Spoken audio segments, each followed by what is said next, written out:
Minimaliste, fantomatique, envoûtante, presque parfaite et née à Montréal. Je vous présente aujourd'hui la Héron Mariner Ghost. Bonjour et bienvenue à Jamais sans ma montre.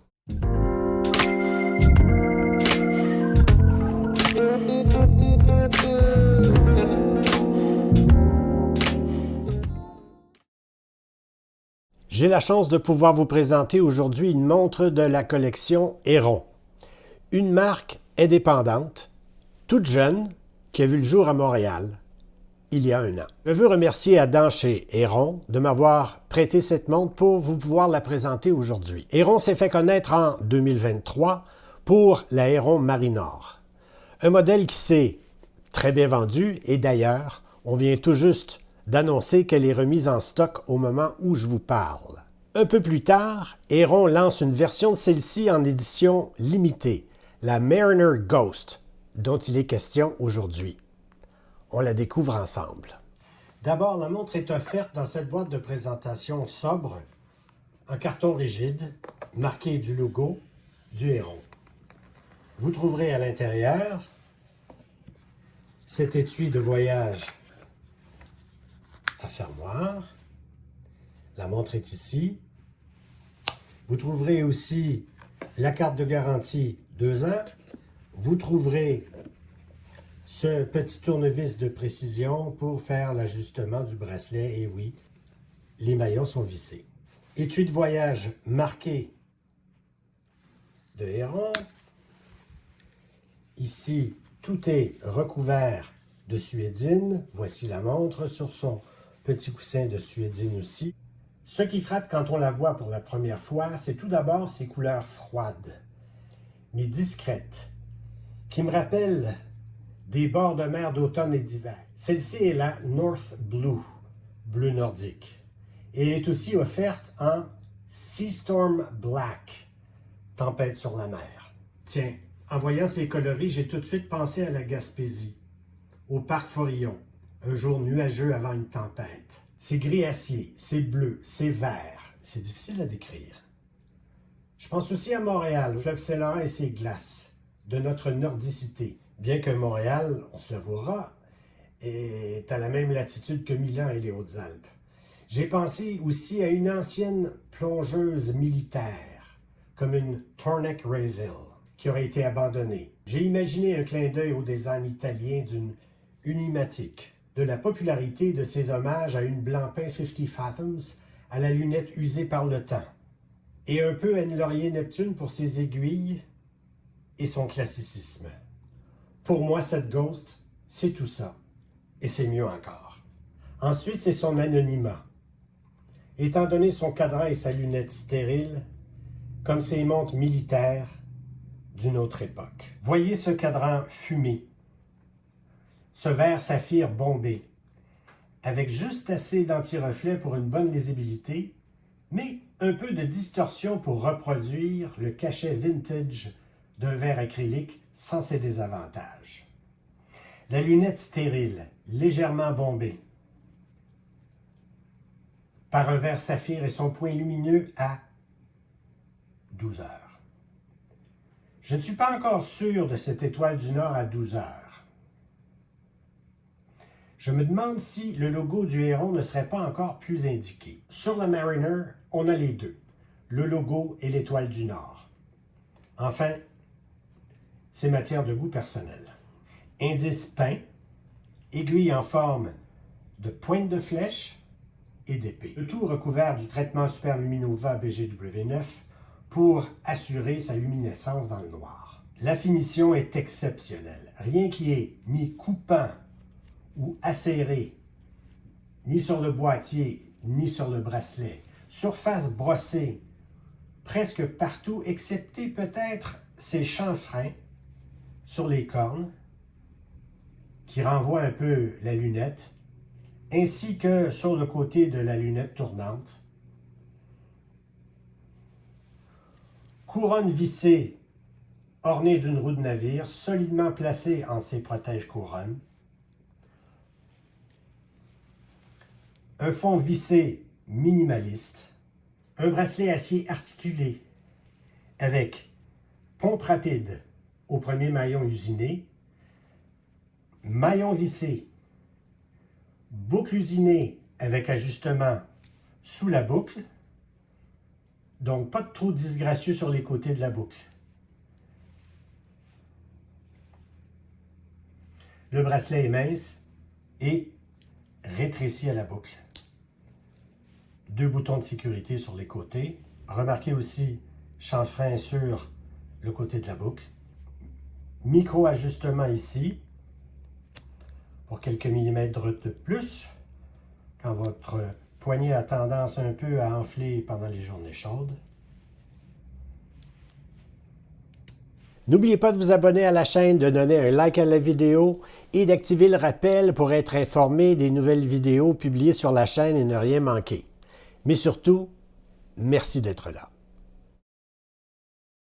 39 mm de largeur, 47 mm corne à corne, 20 mm entre les cornes et 12,9 mm d'épaisseur. Ça, c'est assuré par le choix d'un mouvement Miyota 90-39. 300 mètres de résistance à l'eau, poids tout juste sous les 150 grammes, un peu le chiffre magique pour une plongeuse. Une des particularités importantes de cette montre, c'est son acier traité d'un revêtement pour une meilleure résistance aux rayures et égratignures. Cet acier résiste à un test de dureté de 1200 Vickers VHN. Donc, acier traité et verre saphir, la montre aura belle allure longtemps. Lorsque j'ai rencontré les concepteurs et fondateurs de la marque Héron à Toronto l'automne dernier, ils ont passé la journée à tenter de rayer leur bracelet de montre avec des outils devant les clients. Ça fait peur, mais c'est très convaincant. L'Héron est équipé d'un mouvement Miyota 90-39 automatique à remontage manuel et blocage ou stop seconde. La série 9000 comparée à la série 8000, c'est la série haut de gamme des mouvements Miyota. Sa précision est de moins 10 à plus 30 secondes par jour. Sa réserve de marche est de 42 heures. Ce mouvement comporte 24 rubis, ce qui améliore sa durabilité et sa précision. Il fonctionne à une fréquence de 28 800 vibrations par heure, garantissant un mouvement fluide de la trotteuse et une mesure précise du temps. Lisibilité. Quant à sa lisibilité, peut-on même faire mieux? À peu près aucune entrave. Des aiguilles fines mais bien délimitées sur des indices très apparents et un cadran non texturé mais fumé et plus foncé sur le pourtour pour bien faire ressortir les marqueurs des minutes. Il est difficile de faire mieux. À la pénombre et dans le noir, c'est très bon. La voici au centre entre une Helm Vanuatu à gauche et une Citizen NY040 qui sont les deux championnes de ma collection.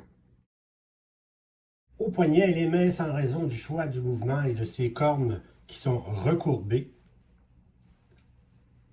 Le bracelet est bien intégré avec le boîtier et articulé ici pour un excellent confort. Voici une montre qui pourrait être portée par la plupart des amateurs et des collectionneurs.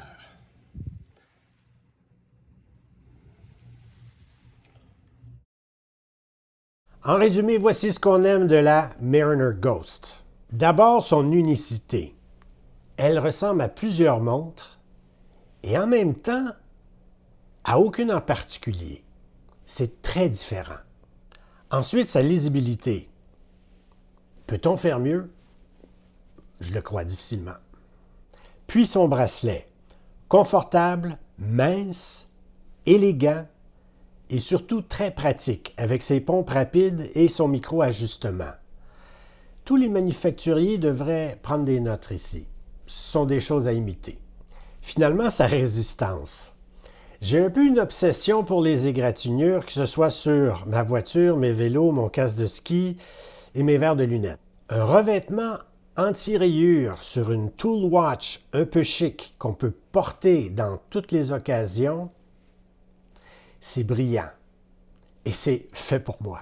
Voici ce qu'on aimera moins de la Mariner Ghost et je vous jure, j'ai essayé de lui trouver des défauts, mais j'en ai pas beaucoup trouvé. D'abord, son design.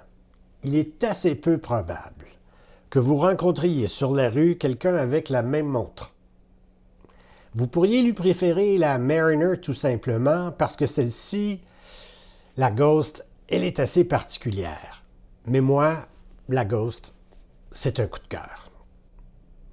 Enfin, c'est une production limitée. Donc, si elle vous plaît, c'est maintenant. Sinon, il est possible que vous ne la revoyez plus. À moins de 600 $ américains ou euros, cette montre en offre beaucoup.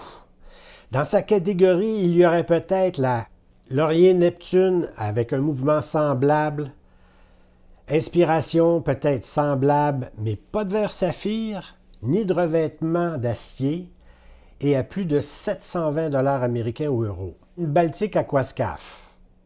Mouvement et dimension à peu près semblables, pour juste un peu plus de 660 $ américains ou euros sur bracelet d'acier. On est un peu dans la même ligue. Dans cette gamme de prix, l'Aéron Ghost est certainement une excellente valeur. Je n'hésiterai pas trop longtemps avant qu'elle ne soit en rupture du stock. Allez-y. Dans mes autres recommandations, dans la catégorie des plongeuses qui sortent un peu de l'ordinaire, peut-être aimeriez-vous voir la présentation de la Bulova Devil Diver. Si vous la trouvez en solde ou de seconde main parce que son prix au détail est un peu élevé pour ce que c'est une icône, c'est unique et vraiment, elle se démarquera dans votre collection. Sinon, si vous cherchez la plongeuse robuste, à toute épreuve, que vous êtes très patient et que vous êtes très chanceux d'être sur la liste d'attente, la Helm Vanuatu, une plongeuse robuste, classique et probablement une des meilleures de sa catégorie. Merci d'être resté jusqu'à la fin et au plaisir de vous retrouver dans une prochaine vidéo. À bientôt.